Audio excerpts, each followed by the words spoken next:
Hey, it's your girl, Yapeh, Beauty's Queen, and I'm back with another vlog. All right, now, if you haven't already, please subscribe to my channel, share, and like.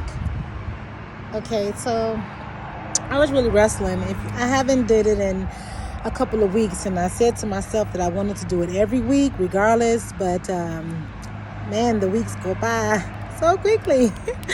And then this is, we had the highest holy day that passed, and that's kind of why I didn't get an opportunity to, I didn't get time because my time was just full of stuff. But anyway, today I want to share because during this time, it's the season of Sukkot, which means booth. Or you can say tabernacle. And it's the time where, you should be joyous, okay? And you should look up in the sky and just remember the faithfulness of God. Now, usually around this time, and it's like without fail, ever since I've been celebrating or knowing about the proper way to celebrate this time, because this is the one festival during the 7 festivals of God that commands you to be happy, right? And this is the one festival that no matter what, it's always something that's going to come to try to take your happiness, okay? And as I was reflecting just on life, because you have to watch previous vlogs to know what I'm talking about. But a lot of times life is hard and you just deal with it. And I'm a person that chooses happiness. I choose joy, not because, things are going right, because things has been pretty rough, and it's like, even when, you get a blessing, it's still like, was it really? So, in all of that, I was thinking about it because you're commanded to be happy. So I started to think about,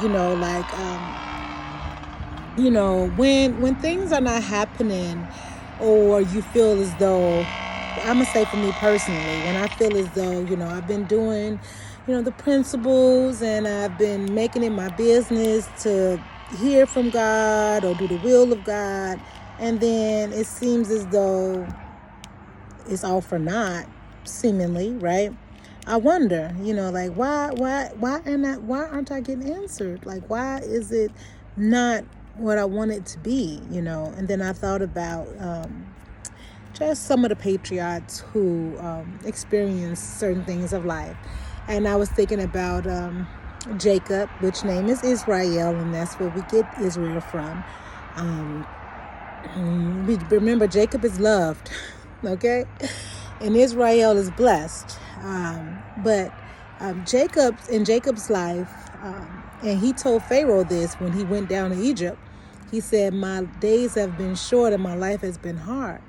But, he was the one whom, studied before the Lord, and he ended up having the 12 tribes that, the children of Israel, we are the children of Israel, from that. And I was thinking about, God allowed Jacob for 17 years to believe that Joseph was dead.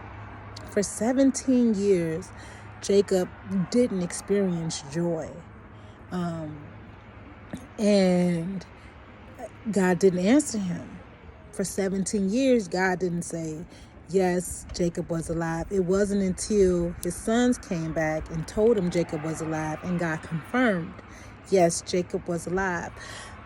Yes, Joseph was alive, I'm sorry. So that got me to wondering, because could it have been that Jacob never asked God?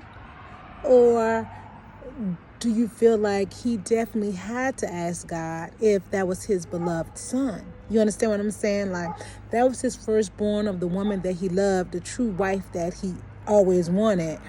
And then to consider that, he had died or was killed, mauled by an animal, the brothers allowed their father to believe. And for 17 years, God didn't respond. God didn't answer him. Why is that?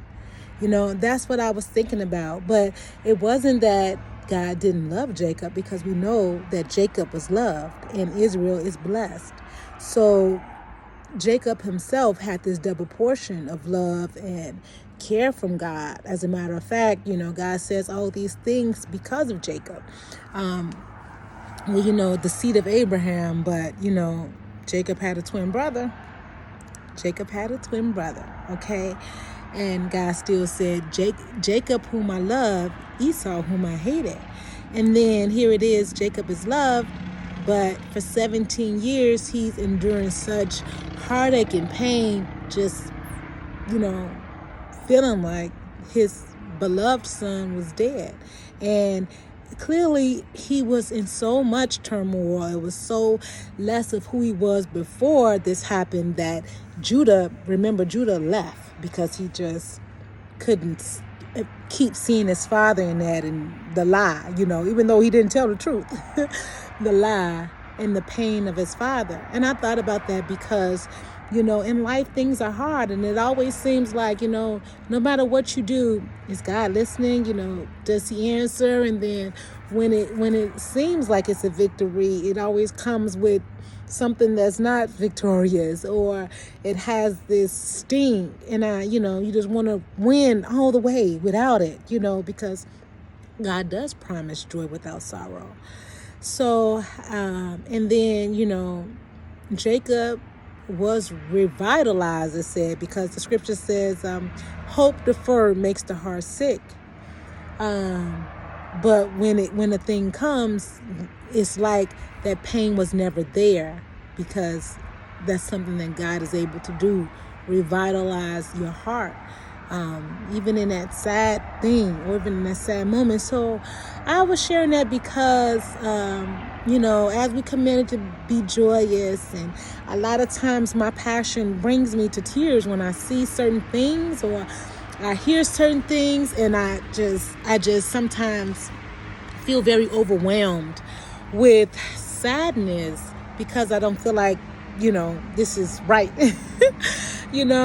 I get angry when I consider, what's being pressed upon the children and the state of emergency we are, even as I live in Illinois, the state of emergency that we are when it comes to the immigrants, and just the government's lack of care for what they're doing. The impact that it's having on the communities in which the immigrants get placed in. They're closing down youth programs that was set up to keep the children, from hurt, harm, or danger. And they're just going to house immigrants there who, of course, beefing with each other, don't have nothing else to do. Idle hands is the devil's workshop. And then they're going to be violent and destructive and tear the good thing up that was set for a good thing. Now it's going to be destroyed because... and it's heart-wrenching a lot of times to me, and I just get very frustrated, and I wonder, and I was having that moment because I have something in my heart that I so desire, and it's like I've been praying and I've been sowing memorial offerings and all these things, and it's like no answer. Or maybe there is an answer, but it's not a completion of it. Like, you have to believe that this will happen, but it just hasn't happened. And for me, actually, this month is 17 years. So, wow. I didn't even realize it. But it's you say rejoice, because you have to find joy again. And it is a choice. You can choose to be happy. I can choose to say, it's been 17 years and, God just probably won't do it. I can say that, or I can say it's been 17 years and I've endured a lot of pain concerning the matter. Thinking about it makes my heart ache. However, I do know that when God decides, that pain will be like it never existed. And so I guess that's what I want to share today. So, in a time of rejoicing, remember to rejoice and not be caught up in the circumstance or situations that ultimately you can't do nothing about. And even if you try to do something about it in your own power, it won't work, and it's going to bring you back to a time of pain. So, just remember to rejoice and stay with the process. So, I'm Beauty's Queen. Thank you for listening, and see you soon.